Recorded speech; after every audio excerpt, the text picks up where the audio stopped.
Digital.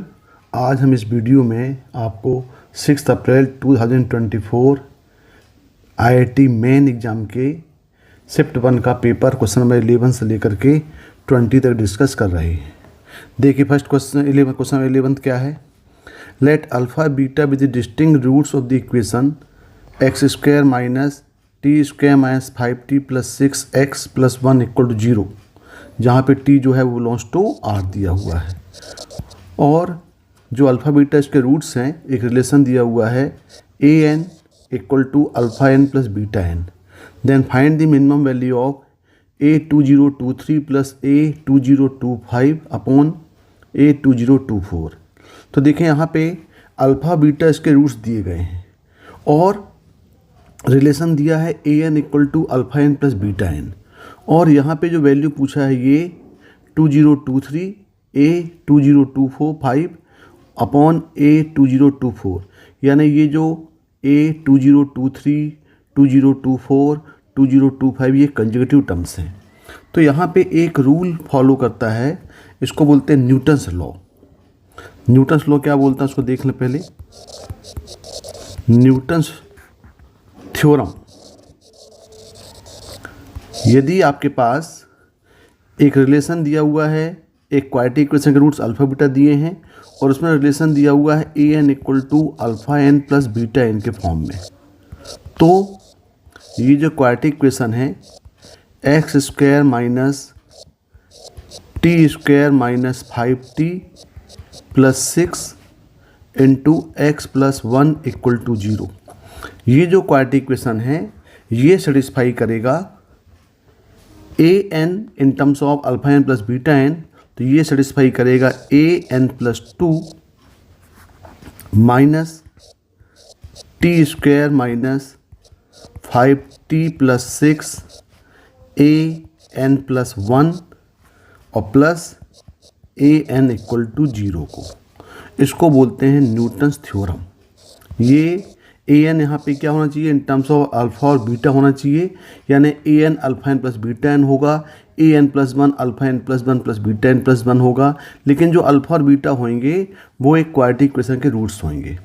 अब यहाँ पे देखें आप, यहाँ पे ए n plus 2 A n plus 1 A N ये टर्म दिए गए हैं, लेकिन हमारे पास जो क्वेश्चन में वो दिया हुआ है a2023 a2024 और a2025।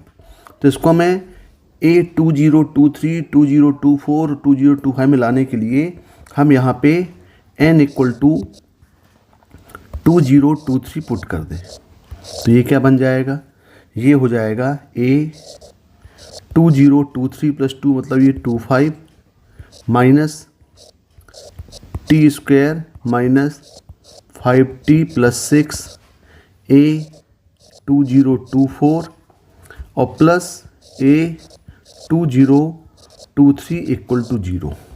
अब यदि हम इसको अरेंज करें तो ये हो जाएगा a2025 plus a2023 equal to t square minus 5t plus 6 into a2024, और यदि हम इसको गिवन एक्सप्रेशन फॉर्म में लेके आएँ तो ये जाएगा a2025 plus a2023 upon a2024, ये इक्वल टू यहाँ पे हो जाएगा T square minus 5t plus 6। तो ये आपके पास फॉर्म मिल गया। अब क्वेश्चन क्या बोल रहा है, क्वेश्चन बोल रहा है कि हमें इसकी निकालना है मिनिमम वैल्यू। ये एक्सप्रेशन तो हमें मिल गया, अब हमें इसकी निकालना है मिनिमम वैल्यू। तो मिनिमम वैल्यू निकालने के लिए मतलब यदि हमें इसकी मिनिमम वैल्यू निकालना है तो हमें इसका मतलब ये हुआ कि हमें निकालना पड़ेगा minimum value of T square minus 5t plus 6।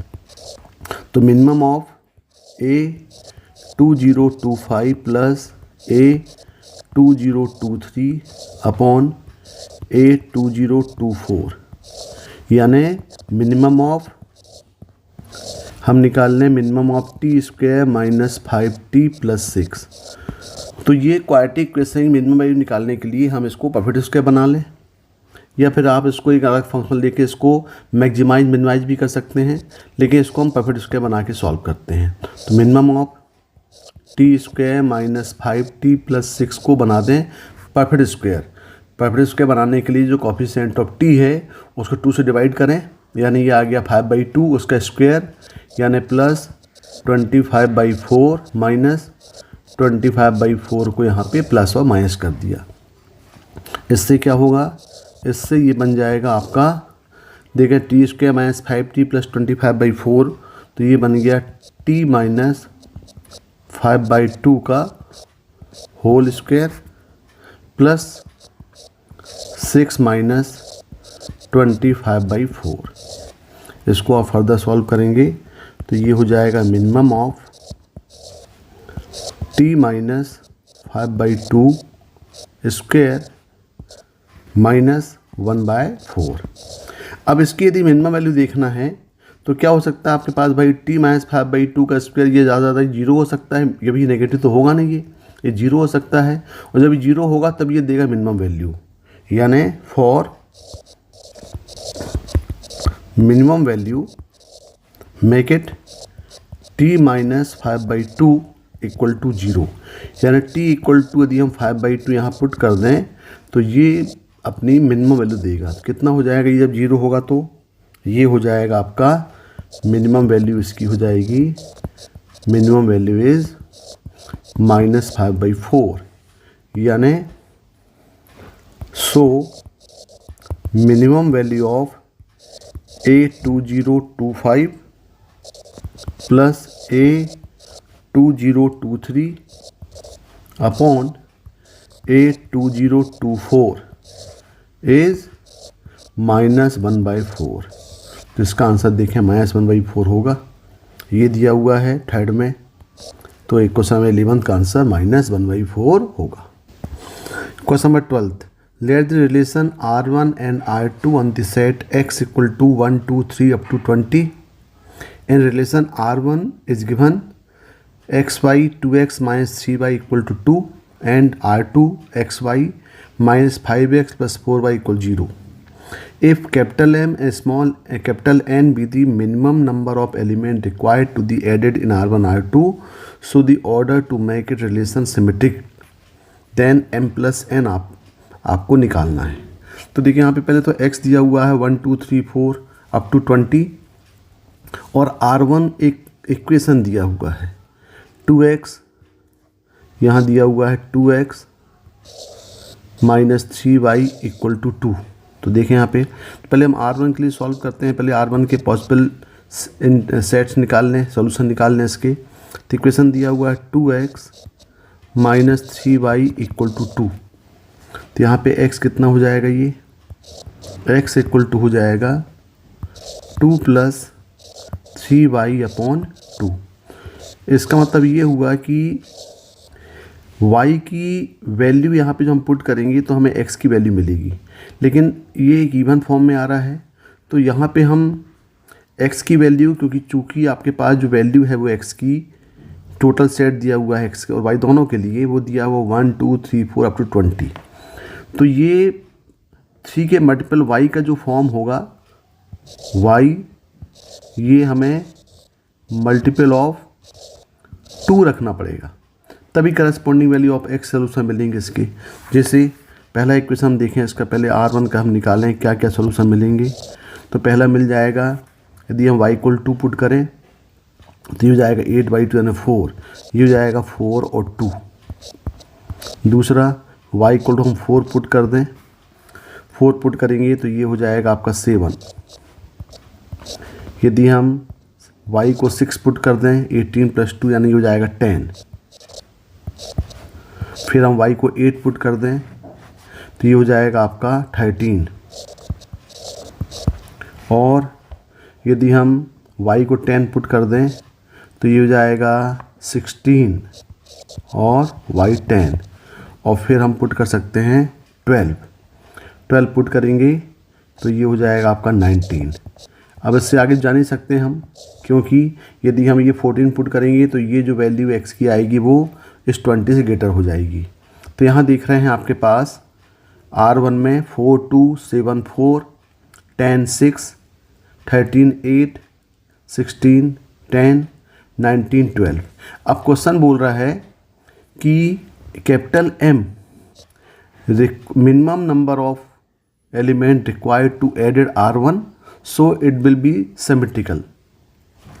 तो सिमेट्रिकल होने के लिए आपको मालूम है सिमेट्रिकल क्या होता है।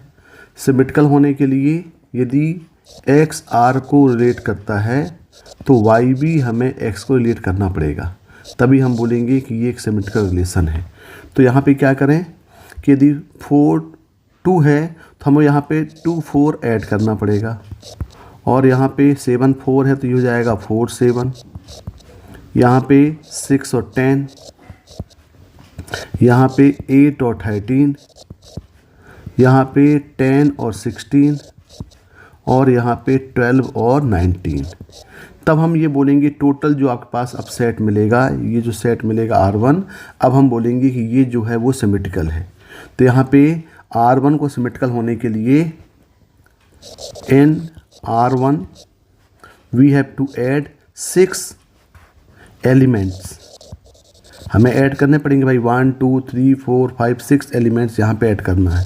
और इसको क्या बोला है, कैपिटल M बोला है। तो ये हो गया कैपिटल M इक्वल टू कितना हो गया, ये 6 हो गया। अब हम R2 के लिए चेक करें। अब देखें R2 में क्या रिलेशन दिया हुआ है। R2 के लिए यहाँ पे दिया हुआ है xy minus 5x plus 4y equal to 0। R2 के लिए दिया हुआ है minus 5x plus 4y equal to 0। इसका मतलब यहाँ पे x इक्वल टू मिल जाएगा आपको, x इक्वल टू हो जाएगा ये 4/5y। मतलब ये हुआ कि हमें x की वैल्यू निकालने के लिए y में क्या करना पड़ेगा, y इज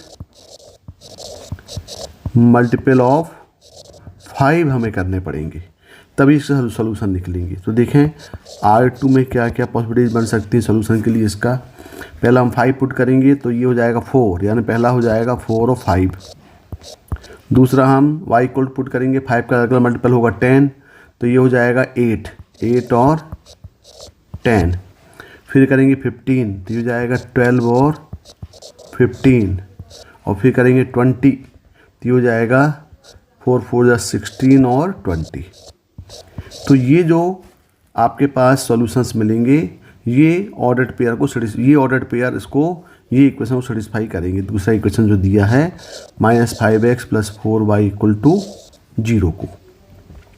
अब यदि हम इसको अब क्वेश्चन क्या बोल रहा है, इसको भी हमको सिमेट्रिकल बनाना है, क्योंकि यहाँ पे बोल रहा है कि n minimum number of element required to be added in R2 respectively.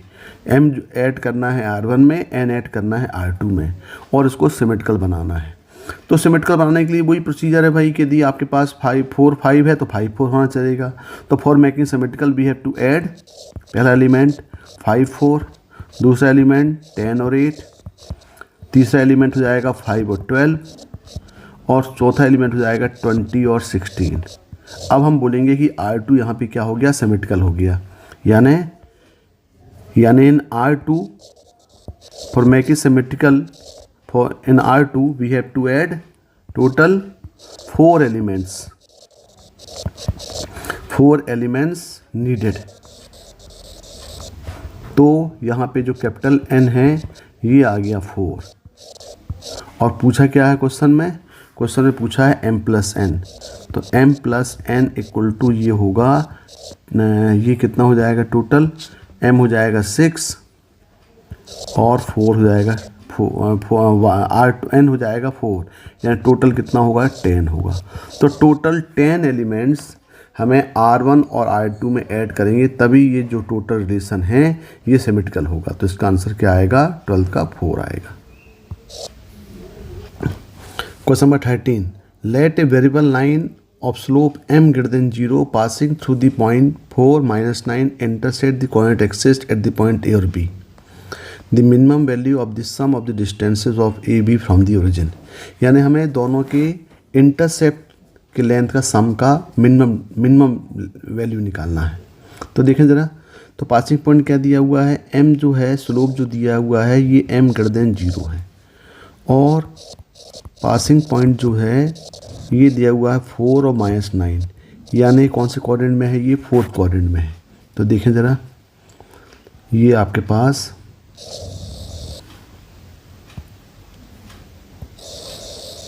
ये 4th क्वाड्रेंट में दिया हुआ है, और यहाँ पे ये दिया हुआ है लाइन किससे पास हो रही है, ये आप पास हो रही है, ये पॉइंट दिया हुआ है, मान लो P पॉइंट है, ये दिया हुआ 4 और -9, और इसका स्लोप जो है वो m पॉजिटिव दिया हुआ है थीटा। तो इसका तो स्लोप दिया हुआ है, पासिंग पॉइंट दिया हुआ है, तो पहले हम इक्वेशन ऑफ ए बी निकाल लें। और ये कट कर रहा है x एक्सिस में a में कट कर रहा है a पॉइंट में, और y एक्सिस को b में कट कर रहा है, और ये ओरिजिन हो गया। तो हमें OA और OB के सम का मिनिमम डिस्टेंस हमें निकालना है। Sum of minimum of OA and OB, sum of OA and OB। तो पहले हम इक्वेशन ऑफ लाइन निकाल लें। तो इक्वेशन ऑफ लाइन का 1 पॉइंट फार्मूला हमको मालूम है, जिसका स्लोप मालूम है m > 0 पासिंग पॉइंट, तो ये हो जाएगा y - y1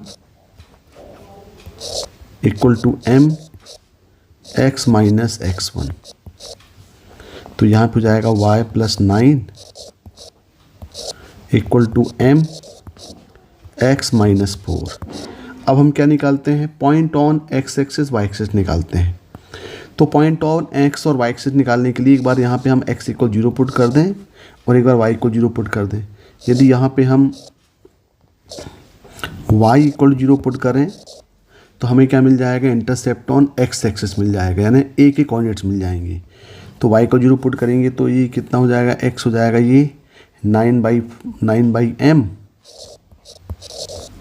+ 4, और ये हो जाएगा 0, ये कोऑर्डिनेट हो जाएगा a। बिल्कुल सिमिलर यदि हम यहाँ पे x = 0 पुट कर दें तो y कितना हो जाएगा, ये y हो जाएगा पॉइंट B यहाँ पे बुलाएं निकाल लें, ये हो जाएगा x 0, y हो जाएगा -4m - 9। तो देखें ये जो पॉइंट है, ये पॉइंट कितना हो जाएगा, ये हो जाएगा 0 और -4m - 9, और जो a है ये हो जाएगा 9/m + 4 और 0। तो ये हो गई length intercept on axis that is OA, और intercept on y axis that is OB। तो OA लेंथ, OA कितना हो गया, length of intercept on x axis ये हो गया 9/m + 4, और OB length of intercept on y axis ये हो गया -4m - 9, यानी हम लेंथ ऑलवेज पॉजिटिव लेते हैं, तो ये हो जाएगा आपका 4m + 9। तो ये OA और OB का हमको सम का मिनिमम निकालना, मिनिमम ऑफ OA + OB। तो OA + OB कितना हो गया, ये OA + OB इक्वल टू ये हो गया 9/m + 4 + 4m + 9। तो ये हो गया 13 + 9/m और + 4m। अब देखें इसकी जब हमें मिनिमम वैल्यू निकालना है तो देखें यहाँ पे 9/m और 4m दोनों > 0 है, तो यहाँ पे हम एक रेसिप्रोकल में दिया हुआ है और एक राइट यहाँ पे है। तो इस टाइप के क्वेश्चन हम लगा देते हैं मिनिमम निकालने के लिए, arithmetic mean equal geometrical mean. तो ये हो जाएगा 9/m + 4m/2 must be equal to 9/m × 4m power 1/2। इससे क्या होगा, ये m और n कैंसिल हो गए, तो यहाँ पे 9/m + 4m must be equal to ये हो जाएगा 2 और 2 4, यानी कितना आ जाएगा, 4 ये नहीं टोटल हो जाएगा 2 × ये हो जाएगा 36 पावर 1/2, यानी ये हो जाएगा यहाँ पे 9/m + 4m इक्वल टू ये 6 + 12 हो जाएगा, ये कितना हो जाएगा 12। तो यहाँ पे ये इक्वल टू 13 प्लस की मिनिमम वैल्यू हो जाएगी 12, तो ये मिनिमम वैल्यू कितनी हो जाएगी 25 हो जाएगी। तो डायरेक्ट हम बोल सकते हैं कि OA + OB की मिनिमम वैल्यू 25 होगी, यही आंसर होगा। देखें क्या दिया है ऑप्शन में, ये दिया है 25, तो 13 का आंसर 1 होगा। Question 14, the interval in which the function f x equal to x की power x for x greater than 0 is strictly increasing, इसके लिए हमें इंटरवल निकालना है। तो मान लेते हैं भाई इंक्रीजिंग के लिए हमें, फॉर इंक्रीजिंग क्या होता है,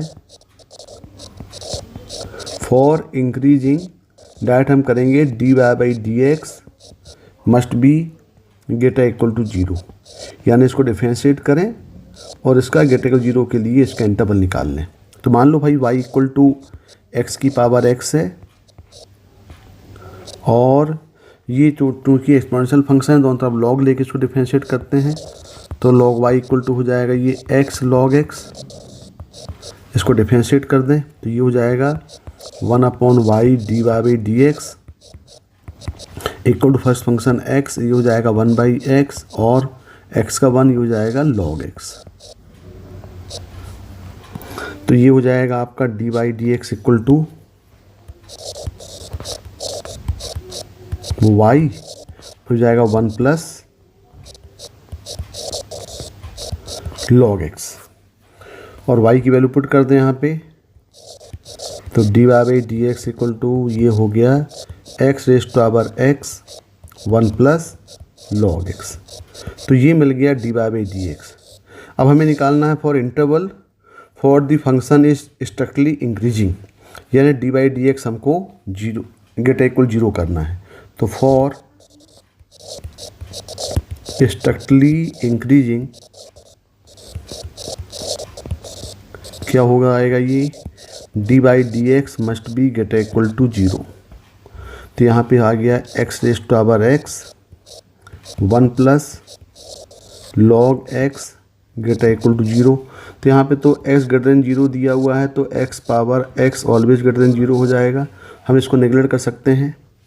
तो x raise to power x must be greater than 0, तो ये हो गया 1 plus log x greater equal to 0। तो यहाँ पे क्या हो जाएगा, ये log x greater equal to -1। अब यहाँ पे आपके पास बेस e है, तो x ग्रेटर इक्वल टू हो जाएगा e -1, यानी x greater equal to 1/e। अब देखो x ग्रेटर देन 0 दिया हुआ है और x यहाँ पे 1/e से ग्रेटर है, तो 1/e से कहाँ तक जाएगा ये, यानी x बिलोंग्स टू ये हो जाएगा 1/e से कहाँ तक, इन्फिनिटी तक। तो ये इंटरवल में ये जो फंक्शन होगा ये इंक्रीज करेगा 1/e से इन्फिनिटी। देखें इसका आंसर दिया है क्या है, ये 1/e से इन्फिनिटी ये दिया हुआ 4, यानी 14 का आंसर 4 होगा।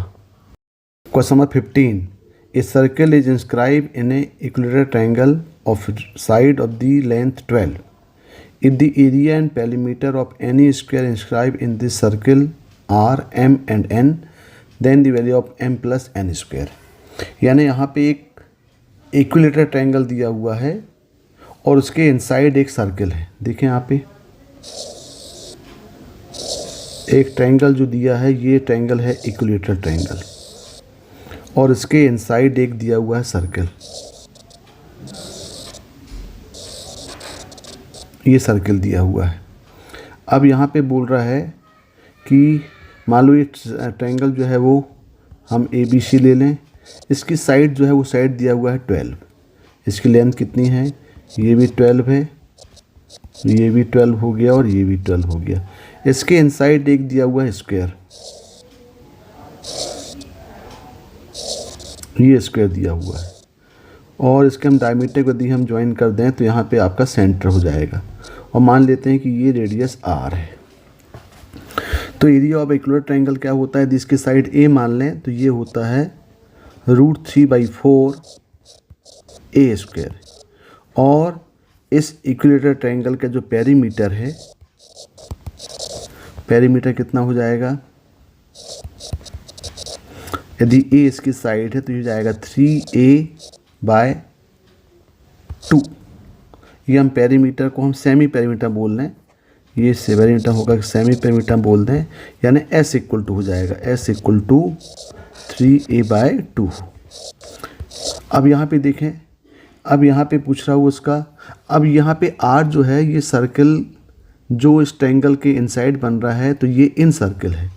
तो यहाँ पे इन रेडियस हमें मालूम है क्या होती है, inradius that is r, ये इक्वल टू होता है डेल अपॉन एस। डेल मतलब एरिया ऑफ इक्विलेटरल ट्रायंगल और एस जो है वो उसका सेमी पेरीमीटर है। तो यदि हम इसको सॉल्व करें तो यहाँ हो जाएगा √3/4 ए स्क्वायर डिवाइडिंग बाय 3a/2। तो यदि हम इसको सॉल्व करेंगे यहाँ पे तो a और a कैंसिल हो गया, 2 ये तो हो गया, तो ये टोटल आ जाएगा a/2 √3। और यहाँ पे a दिया हुआ है 12 यहाँ पे, तो r यहाँ से निकल सकता है, r हो जाएगा 6/√3, यानी यहाँ पे हम बोल सकते हैं कि r इक्वल टू मिल जाएगा 2√3। ये हमें इन रेडियस मिल गया, ये सर्कल के अंदर जो सर्कल का रेडियस मिल गया आपके पास r, that is in radius. अब ये सर्कल के अंदर एक स्क्वायर इंस्क्राइब कर रहा है। देखें यहाँ पे जो सर्कल दिया हुआ है जिसके हम रेडियस निकाले हैं, इसके अंदर एक इंस्क्राइब हो रहा है एक स्क्वायर, ये स्क्वायर इंस्क्राइब हो रहा है।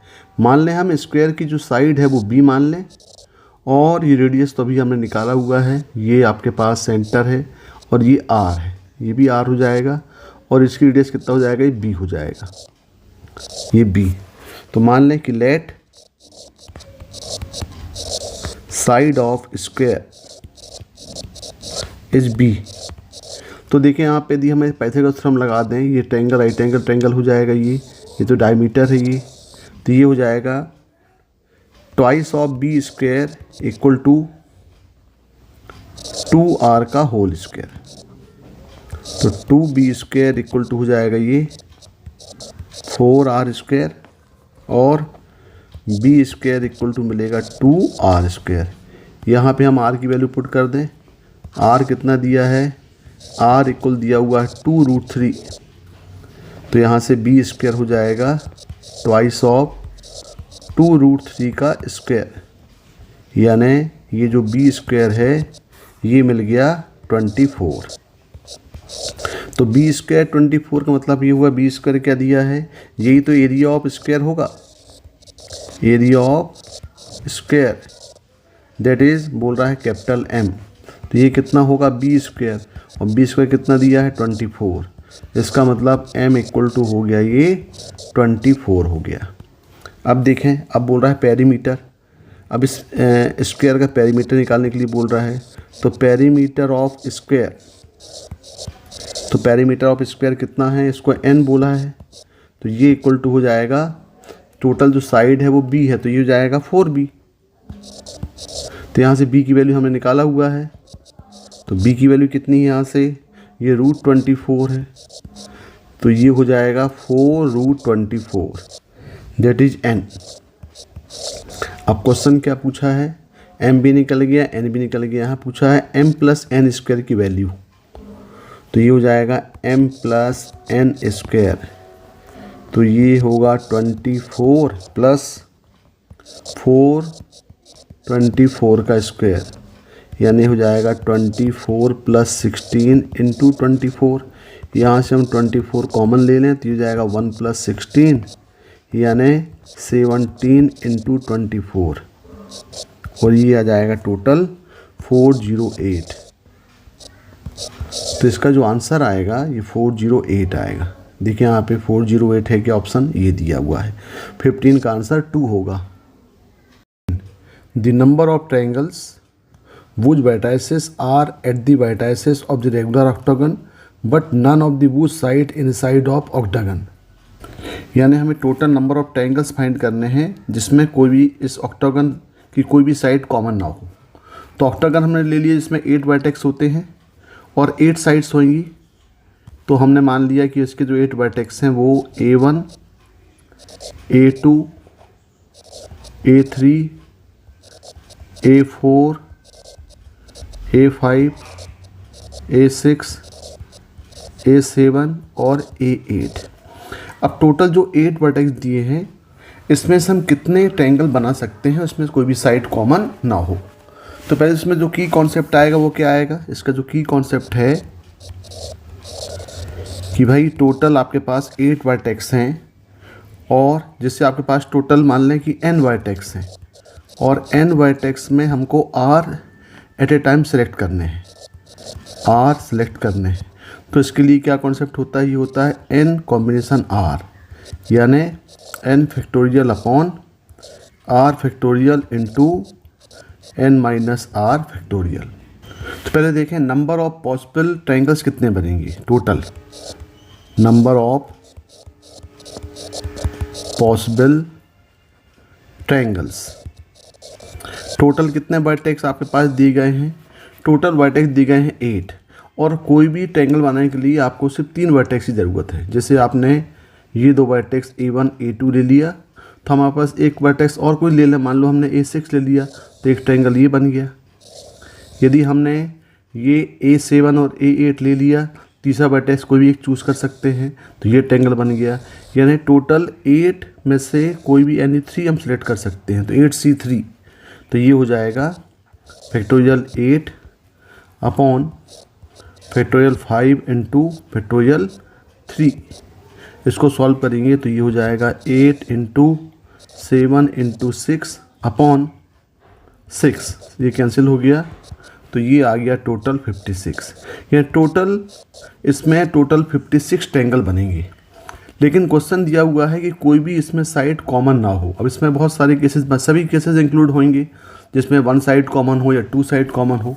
तो हम पहले निकालते हैं, इसमें से केसेस बनाते हैं और फिर इसमें से माइनस करेंगे। पहले हम लेते हैं number of triangle, number of triangles in which 2 sides common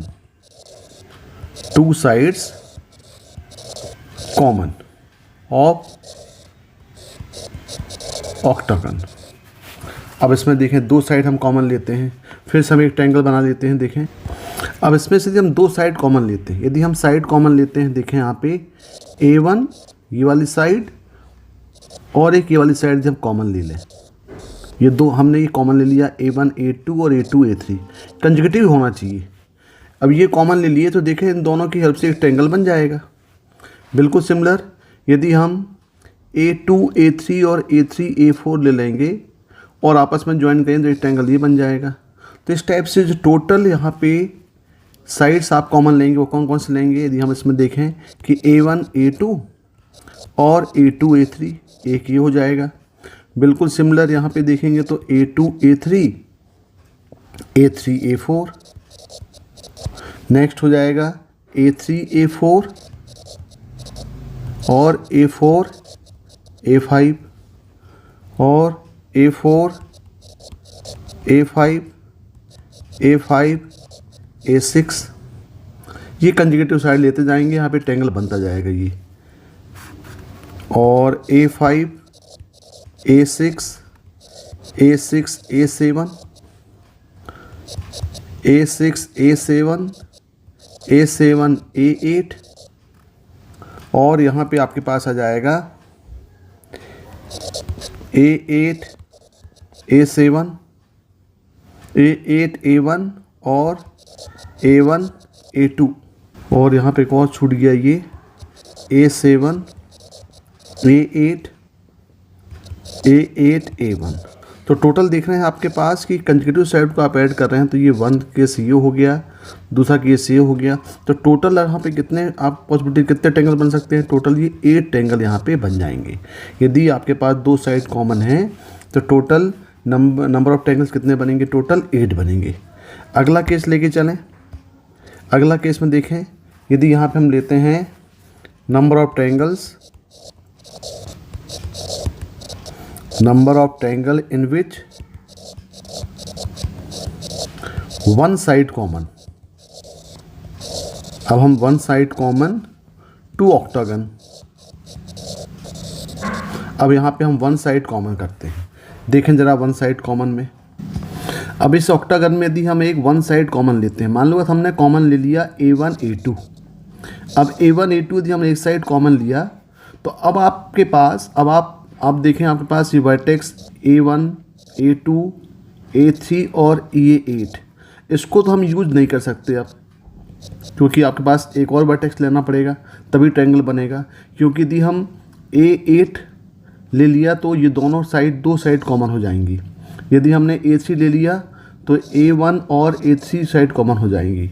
तो हमें क्या करना पड़ेगा, वन साइड कॉमन के लिए चारों vertex A1, A2, A3, A8 इसको अलग करना पड़ेगा। तो अब कितने केस आपके पास कितने वर्टेक्स बचे? अब हमारे पास जो हम ले सकते हैं वो ले सकते हैं इसमें से A7, A6, A5 और A4। इसमें से कोई एक ले लें। यदि यहाँ पे हम ले लिए कि टोटल आपके पास जो A7, A6, A5, A4 total 4 vertex में हमने एक वर्टेक्स सेलेक्ट कर लिया तो ट्रायंगल बन गया।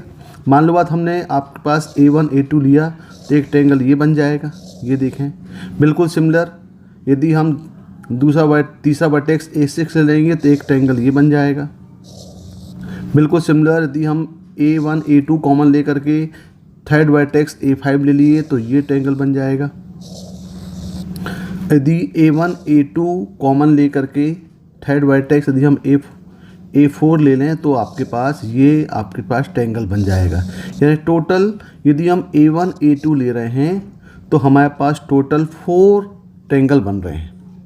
ये 4 ट्रायंगल बन रहे हैं बिल्कुल सिमिलर। अब हमारे पास टोटल तो हमने 4C1 ले लिया। अब आपके पास A1, A2 के पास टोटल कितनी साइड हमारे पास है? 8 साइड हैं। तो यहाँ पे टोटल इंटू 8 करना पड़ेगा तभी ये one side common total triangles बनेंगे। तो ये कितने बन जाएंगे?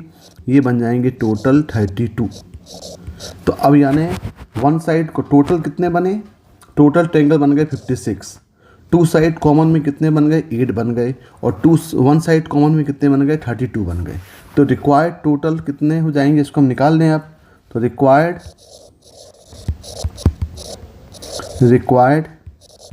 Number of triangles equal to total कितने थे? 56 माइनस कर दें टू साइड कॉमन, ये टोटल 8 थे और वन साइड कॉमन में 32 थे। तो ये हो गया 56 माइनस 40, यानी टोटल कितने बन जाएंगे? ये बन जाएंगे 16 ट्रायंगल्स टोटल बनेंगे। तो इसका जो आंसर आएगा ये आंसर आएगा total 16।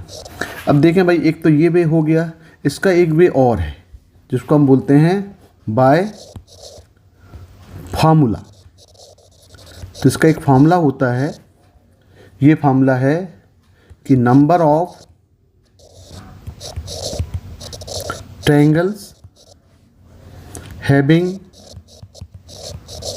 No side common with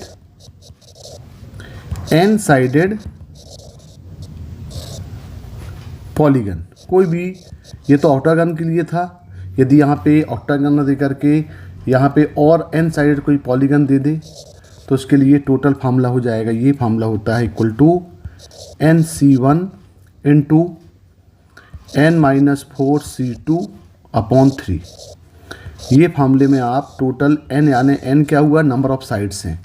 जैसे इस पर्टिकुलर क्वेश्चन में ऑक्टागन दिया हुआ है, हमने यहाँ पे n इक्वल टू 8 पुट कर दें तो यहाँ पे कितना हो जाएगा? ये हो जाएगा 8C1 इंटू 4C2/3।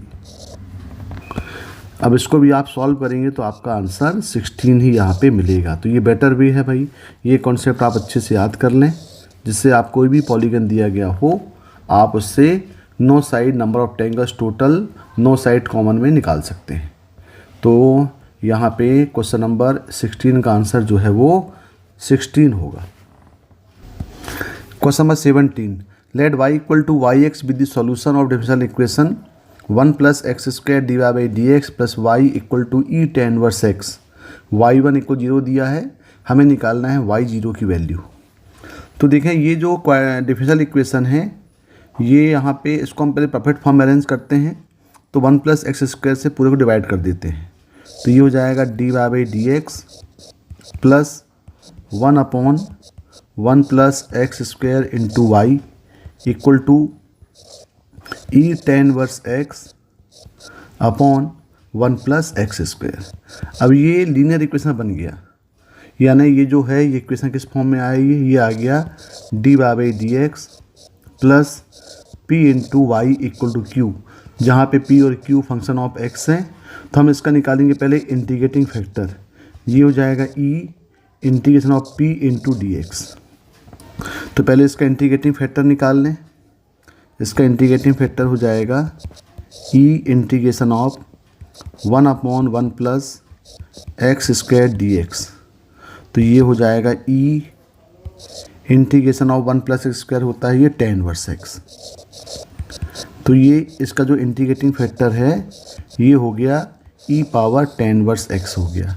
अब इसका सॉल्यूशन क्या हो जाएगा, इसका सॉल्यूशन होता है y into integrating factor equal to integration of q into integrating factor dx plus c। तो यहाँ पुट करते हैं यहाँ पे, तो हो जाएगा y इंटीग्रेटिंग फैक्टर हो जाएगा e tan inverse x equal to integration q कितना दिया है, q दिया है e tan inverse x upon 1 plus x square into integrating factor हो जाएगा e tan inverse x dx और प्लस c। अब इसको इंटीग्रेट कर दें। तो देखो इंटीग्रेशन करने के लिए सिंपल यहाँ पे हम e tan इनवर्स x को t मान लेते हैं। तो हो जाएगा 1/1 plus x square dx equal to बन जाएगा dt, और यहाँ पे पहले आएगा e tan इनवर्स को करेंगे तो यहाँ पे e tan इनवर्स भी आएगा, ये e tan inverse x into, यानी पूरा ये पार्ट जो है वो क्या बन जाएगा, dt बन जाएगा। तो यहाँ पे क्या बन जाएगा, ये इसको हम सॉल्व करेंगे फर्दर। तो y e tan inverse x equal to integration t into dt और प्लस c। तो t का इंटीग्रेशन होगा t स्क्वायर बाई 2, तो y e tan inverse x equal to t square by 2 plus c. यहाँ t की value put कर दें तो y e tan inverse x equal to t की वैल्यू दिया है e tan इनवर्स x, तो ये हो जाएगा e twice of tan inverse x by 2 और प्लस c। अब हमें c निकालना है, तो c निकालने के लिए यहाँ पे क्या दिया हुआ है, यहाँ पे दिया हुआ है y1 इक्वल टू 0, यानी यहाँ पे हम x इक्वल टू 0 पुट कर दें और y इक्वल टू 1 हो जाएगा। तो यहाँ पे पुट करेंगे तो कितना हो जाएगा, ये y x0 tan इनवर्स 0 0 और e 0, सॉरी यहाँ पे दिया हुआ है y1 इक्वल 0 दिया हुआ है, यानी ये जो वैल्यू है x इक्वल टू हमें पुट करना पड़ेगा 1 और y इक्वल टू 0, तो ये तो 0 हो जाएगा। 0 इक्वल टू ये हो जाएगा यहाँ पे e tan इनवर्स x, तो e tan इनवर्स x हो गया e, यहाँ पे c निकालने के लिए बेटर है कि इसको हम थोड़ा और सिंप्लीफाई कर लें। तो यहाँ पे हम e tan इनवर्स x से सबको डिवाइड कर दें, तो ये वो क्या हो जाएगा y equal to e tan inverse x by 2 plus c upon e tan inverse x। अब यहाँ पे हम पुट कर देते हैं x इक्वल टू 1 और y इक्वल टू 0, तो ये क्या बन जाएगा, ये तो हो जाएगा 0 0 equal to e tan inverse x and tan inverse 1, तो ये हो जाएगा e पाई बाई 4 बाई 2 और प्लस c अपॉन ये हो जाएगा e पाई बाई 4। इसको ज़रा सिंप्लीफाई कर लें, तो इसको सिंप्लीफाई करेंगे तो ये हो जाएगा c upon e pi by 4 equal to minus e pi by 4 by 2, और यहाँ से सॉल्व करेंगे तो c इक्वल टू मिल जाएगा ये minus of e pi by 4 by 2, e by 4 का स्क्वायर हो जाएगा ये, तो यहाँ पे c मिलेगा minus e pi by 2 by 2, ये c की वैल्यू मिल गई। अब c की वैल्यू को हम रिप्लेस कर दें फंक्शन में, यानी यहाँ पर रिप्लेस करते क्वेश्चन नंबर 1 में रिप्लेस कर दें, तो क्या बन जाएगा, ये हो जाएगा y equal to e tan inverse x by 2 plus e minus pi by 2 upon 2 into e tan inverse x। तो ये मिल गई आपको y की वैल्यू मिल गई। अब हमें निकालना क्या है, एक्चुअली जो y जो है ये एक्चुअली ये y फंक्शन ऑफ x है, तो इसको हम yx ले सकते हैं। अब आपके पास जो क्वेश्चन दिया हुआ है यहाँ निकालना है y0 मतलब हो गया, यहाँ पे हम x = 0 पुट कर दें। तो यदि यहाँ पे x = 0 पुट करेंगे तो ये कहलाएगा y0 = ये हो जाएगा e tan inverse 0, tan inverse 0 होता है 0, तो e0 हो जाएगा 1, यानी e0/2 plus e minus π/2 upon ये हो जाएगा 2 इंटू e0 होता है 1, तो ये मिल जाएगा 1/2 प्लस e माइनस π/2/2 और y0 = हम सॉल्व करेंगे तो ये हो जाएगा 1 प्लस e माइनस π/2/2। तो ये आपका आंसर हो जाएगा। देखें जरा ऑप्शन में दिया है क्या, ये 1 प्लस e माइनस π/2/2 ये दिया हुआ 17 का 2, तो 17 का आंसर होगा 1/2 1 minus e π/2। Let y = yx with the solution of differential equation 2x log ex dy/dx plus 2y = 3/x log x when x > 0। y e inverse = 0 given है, हमें निकालना है y e की वैल्यू। तो देखिए यहाँ पे डिफरेंशियल इक्वेशन दिया हुआ है ये, तो पहले इसको हम अरेंज कर लें।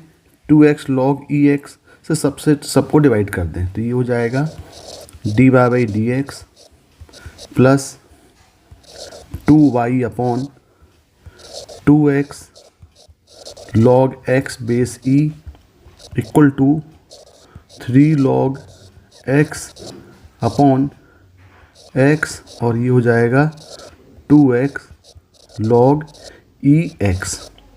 अब इसको जरा सिंप्लीफाई करें तो एक फॉर्म बन पा रहा है, ये dy/dx इक्वल टू यहाँ से 2 और 2 कैंसिल हो गए, और यहाँ से log x और log x कैंसिल हो गया, और देखें तो ये क्या बन गया, ये बन गया आपका dy/dx plus 1 upon x log x into y equal to 3/2x²।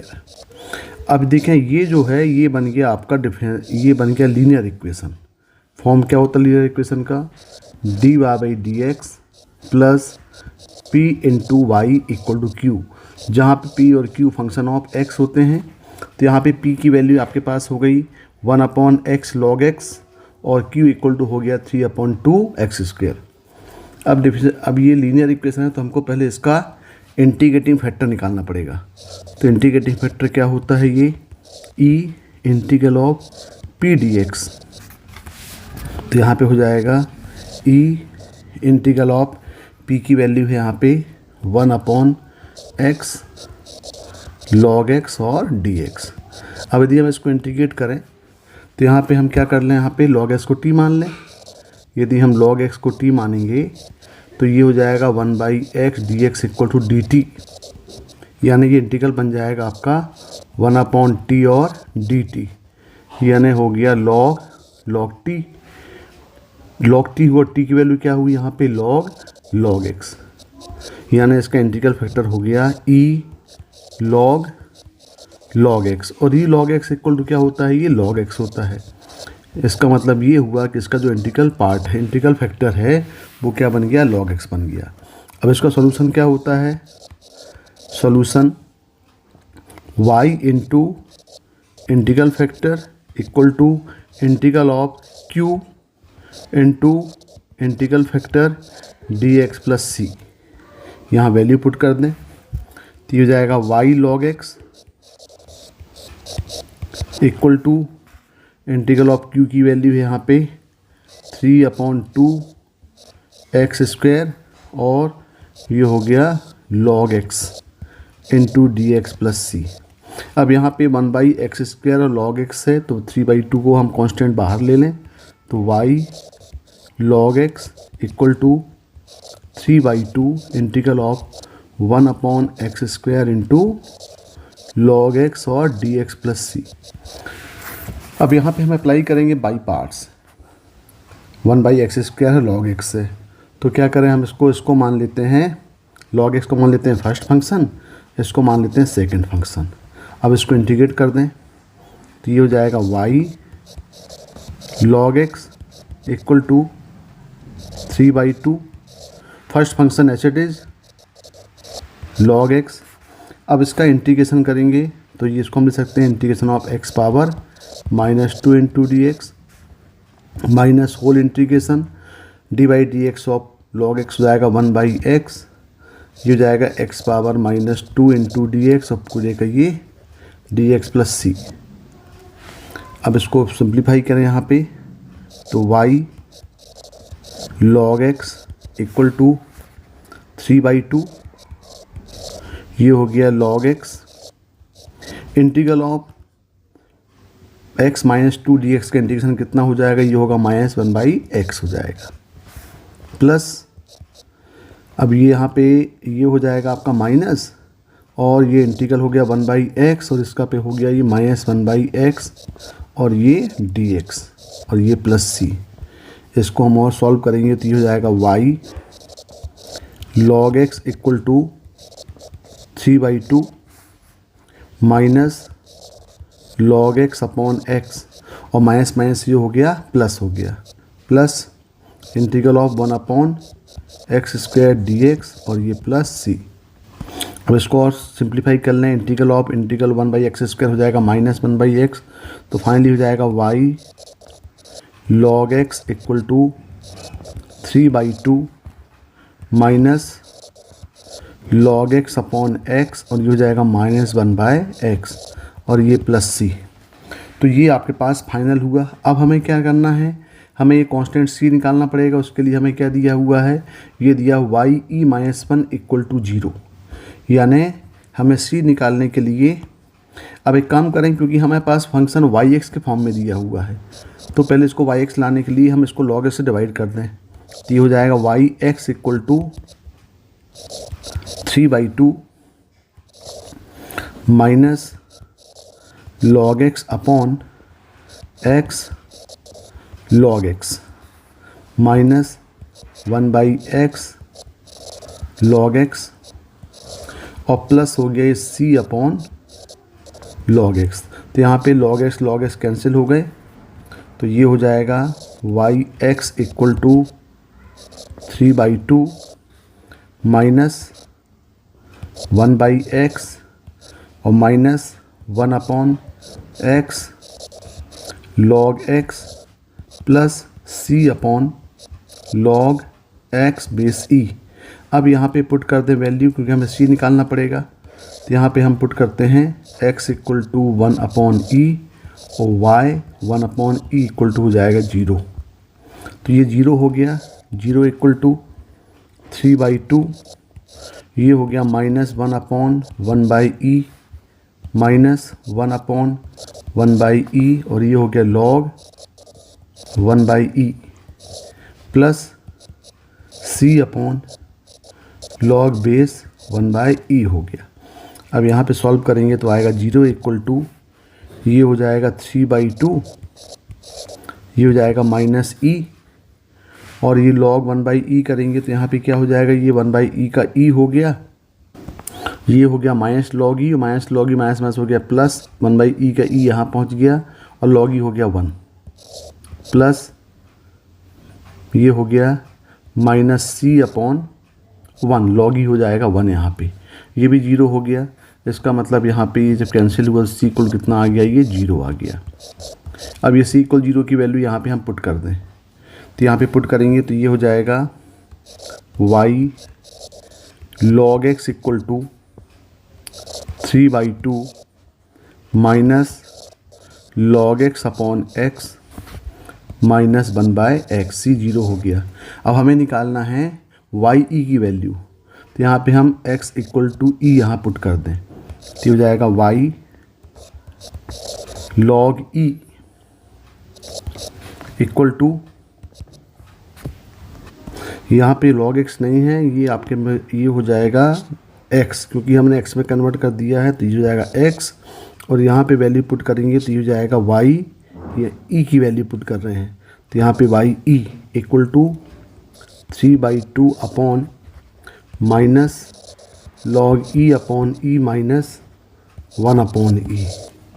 तो ये हो गया वाई ई इक्वल टू 3/2, ये हो गया -1 अपॉन ई और -1 अपॉन ई। तो ये हो गया -2 अपॉन ई। तो वाई ई इक्वल टू 3/2 और ये -2 अपॉन ई, 2 कैंसिल। तो वाई ई इक्वल टू आ गया ये 3 अपॉन ई आ गया। तो इसका आंसर कितना होगा, ये हो जाएगा -3 अपॉन ई, सॉरी यहाँ पे देखें -3 अपॉन ई। ये आपके पास जी 18 का आंसर थर्ड होगा। Question number 19, let the area of the region enclosed by the curve y equal to 3x, y equal to 2y equal to 27 minus 3x and y equal to 3x minus x root x। हमें इसका area bounded close वाला area निकालना है। तो देखें ये तो straight line है भाई, y इक्वल टू 3x, और यदि हम यहाँ पे देखें पॉइंट ऑन एक्सिस यहाँ पे लें तो ये ओरिजिन सेटिस्फाई करे, मतलब ओरिजिन से पास होगा 0 0 से। दूसरी लाइन दी गई है 2y equal to 27 minus 3x। यदि हम इसके पॉइंट ऑन एक्सिस निकालें तो x एक्सिस में पॉइंट आएगा, ये y को 0 कर दें तो ये हो जाएगा 9 0, और यदि हम x को 0 पुट करें तो ये हो जाएगा 27/2। अब ये एक दिया हुआ है y equal to 3x minus x root x। यदि यहाँ पे हम y को 0 पुट कर दें तो ये हो रहा है आपका 3x minus x root x equal to 0। तो यहाँ से x कॉमन ले लें, 3 minus root x equal to 0, यानी पॉइंट ऑन एक्सिस आएगा x इक्वल 0 और रूट x इक्वल टू 3, यानी x इक्वल टू 9। तो पॉइंट ऑन एक्सिस हो जाएंगे x एक्सिस में, एक तो हो जाएगा 0 0 और एक पॉइंट हो जाएगा 9 और 0।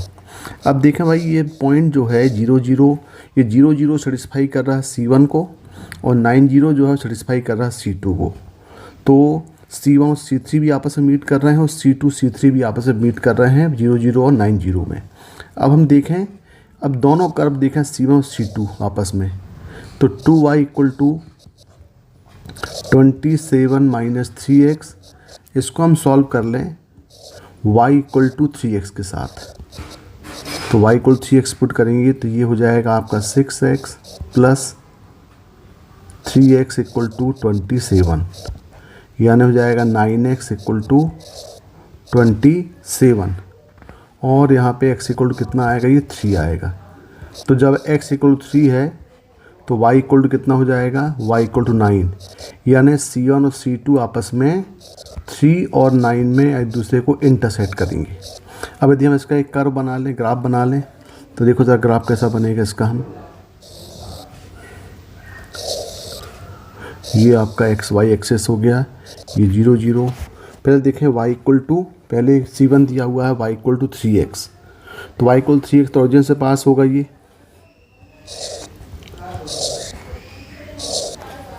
y इक्वल टू 3x है जो ओरिजिन से पास होगा। और दूसरा C2 आपके पास ये भी स्ट्रेट लाइन दिया हुआ है जो 9 0 और इस टाइप्स कुछ होगा। यहाँ पे ये पॉइंट जो होगा ये 9 0 हो जाएगा, ये 0 0 हो गया। और दोनों का पॉइंट ऑफ इंटरसेक्शन जो है ये हम देख रहे हैं 3 और 9 है, 3 और 9 है। अब देखें जो कर्व दिया हुआ है, ये जो कर्व दिया हुआ है C3 y equal to 3x minus x root 3, तो ये ऑन दी एक्सेस कट कर रहा है 0 0 और 9 0 में, यानी ये तो क्लियर हुआ कि ये कर्व यहाँ पे बनाएगा ये, और ये पॉइंट आपका कितना हो जाएगा, ये 3 हो जाएगा। अब तीनों का जो बाउंडेड एरिया आ रहा है, ये बाउंडेड एरिया आपका ये एरिया बाउंडेड आ रहा है, ये हमको एरिया निकालना है जो कि C1 C2 और C3 में बाउंड कर रहा है। तो क्या हो जाएगा, इसका रिक्वायर्ड एरिया कितना हो जाएगा, इसका रिक्वायर्ड एरिया के लिए हम क्या करेंगे, पहले हम यहाँ से पहले ये ट्रायंगल का एरिया ले लें, या डायरेक्ट ये लाइन ले लें पहले यहाँ से लेके यहाँ तक, और फिर हम यहाँ से 3 से लेकर के ये पॉइंट 9 तक लें और उसमें से फिर ये वाला पार्ट को माइनस कर दें। तो क्या हो जाएगा, ये हो जाएगा 0 to 3 portion of line C1 कितना है 3x, 3x dx plus 3 to 9 portion of C2, तो यहाँ पे हो जाएगा y in terms of x निकाल लें तो 27 माइनस 3x बाय 9, ये टोटल एरिया हो गया। इस टोटल एरिया से हम एरिया ऑफ C3 माइनस कर लें, ये वाला एरिया को माइनस कर दें, तो ये माइनस करेंगे तो ये हो जाएगा 0 to 9, ये हो जाएगा 3x माइनस x√3 और dx। तो एरिया A इक्वल टू, अब इसको हम इंटीग्रेट करेंगे तो ये हो जाएगा 3x² बाई 2 0 to 3 प्लस 1/9, ये होगा 27x माइनस 3x² बाई 2, ये भी आएगा 3 to 9। इस पूरे से माइनस हम यहाँ कर दें।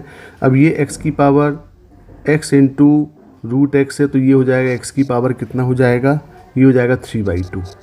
तो यदि हम इसको इंटीग्रेट करेंगे तो ये होगा 3x² बाई 2 माइनस x की पावर 5/2 अपॉन 2 इंटू, ये हो जाएगा 5 इंटू 2, और लिमिट क्या है, लिमिट दिया हुआ है 0 to 9। अब इसको हम सिंप्लीफाई कर सकते हैं, पूरा सिंप्लीफाई करेंगे तो एरिया इक्वल टू आएगा ये 81/5। लेकिन जो क्वेश्चन है, इस क्वेश्चन में पूछा हुआ है 10a की वैल्यू, तो 10a हो जाएगा 10 इंटू 81/5, यानी ये हो जाएगा 2 टाइम्स, तो 10a इक्वल टू हो जाएगा ये 162। तो 162 जो इसका आंसर आएगा, देखें ज़रा, ये आंसर 19 का 4 होगा। Question number 20, let f such that -∞ to ∞ -0 tends to r। ये डोमेन दिया हुआ है और रेंज इसकी दिया हुआ है r। With differential function such that f'1 equal to limit a tends to ∞ a² f1/a। ये एक फॉर्म दिया हुआ है, इस फॉर्म में आपको लेके आना है, और दिया हुआ है limit a tends to ∞ a plus 1/2 tan 1/a plus a² minus 2 log a is equal to, यानी हमें पहले इस पूरे फंक्शन को f1/a के फॉर्म में लाना पड़ेगा, लेकिन सामने a² दिया हुआ है, तो पहले यहाँ से हम a² ले लें कॉमन। यदि यहाँ से हम a² कॉमन लेंगे तो ये हो जाएगा 1 plus 1/a/2 tan 1/a plus a² minus 2 log a base e, और यहाँ पे क्या दिया हुआ है, लिमिट a टेंड्स टू ∞ दिया हुआ है। अब यहाँ से हम a² लेना कॉमन, तो लिमिट a टेंड्स टू ∞, यदि यहाँ से हम a² कॉमन ले लें जो डिफाइंड फॉर्म में दिया हुआ है, तो ये हो जाएगा 1 प्लस 1/a/2 tan 1/a और प्लस a² हो जाएगा 1 minus 2 log a base e upon a²। अब यहाँ देखें, अब यदि हम ये इक्वेशन में इसको 2 मान लें और ये जो डिफाइंड फंक्शन दिया इसको 1 मान लें, तो यहाँ पे दिया हुआ लिमिट a टेंड्स टू ∞, और ये जहाँ पे आपके पास f1/a का फॉर्म होगा, इस 1/a को हम x मान लें, तो 1 और 2 से यदि हम कंपेयर करें फ्रॉम 1 and 2, तो यहाँ पे f1/a का फॉर्म क्या आएगा, कंपेयर करेंगे तो f1/a आएगा 1 plus 1/a/2 tan 1/a plus 1, और ये अब देखो यहाँ पे ये log a दिया हुआ है, तो हम इसको क्या ले सकते हैं, यहाँ पे इसको ले सकते हैं इस log a को माइनस log 1/a, तो ये हो जाएगा plus 2 log 1/a upon a²। तो ये हो गया आपके पास f है। अब इसको यदि हम x के फॉर्म में कन्वर्ट कर दें, एक फंक्शन के फॉर्म में, तो ये हो जाएगा fx equal to 1 plus x/2 tan 1x plus 1, और ये हो जाएगा प्लस 2, अब ये 1/a है तो जाएगा 2x² और ये log x। अब इस फॉर्म में जो दिया हुआ limit a tends infinity a square f1 by, इसको बोला f डैश 1, यानी इसको हम पहले डिफरेंशिएट कर दें। तो यदि हम इसको डिफरेंशिएट करेंगे तो इसका f डैश x हो जाएगा f dash x equal to, यहाँ लगेगा प्रोडक्ट रूल, ये 1/2 बाहर कर दें, ये हो जाएगा 1 प्लस एक्स, tan इनवर्स का होगा 1/1 plus x square plus tan inverse x, 1 का हो जाएगा 0 प्लस 2, यहाँ ही प्रोडक्ट रूल लगेगा, ये होगा एक्स स्क्वायर log x का 1/x प्लस log x, और ये हो गया 2x। अब यहाँ पे देखें तो ये f dash x equal to 1/2, इसको अरेंज करेंगे तो आएगा 1 plus x upon 1 plus x square plus tan inverse x plus 2x, ये x कैंसिल हो गए, प्लस ये हो जाएगा 4x log x। अब f डैश 1 पूछा है तो यहाँ पे हम x इक्वल टू 1 पुट करें, तो ये होगा f डैश 1 इक्वल टू 1/2, ये हो जाएगा 1 प्लस 1 2/2 यानी 1 प्लस tan इनवर्स 1 प्लस 2, और ये log 1 करेंगे तो ये हो जाएगा 0, तो इक्वल टू ये हो गया 1/2, 1 प्लस tan इनवर्स 1 हो जाएगा ये π/4 और प्लस 2, तो यहाँ पे हो जाएगा ये 1/2 प्लस 2 प्लस ये हो जाएगा π/8, यानी यहाँ पे आएगा ये 5/2 प्लस π/8। तो ये आंसर होगा भाई, ये वैल्यू किसकी हो जाएगी, ये हो जाएगी f डैश 1 की। देखें यहाँ पे ये दिया f डैश 1 इक्वल दिया हुआ है 5/2 प्लस π/8, यानी 20 का थर्ड होगा। Okay, thank you.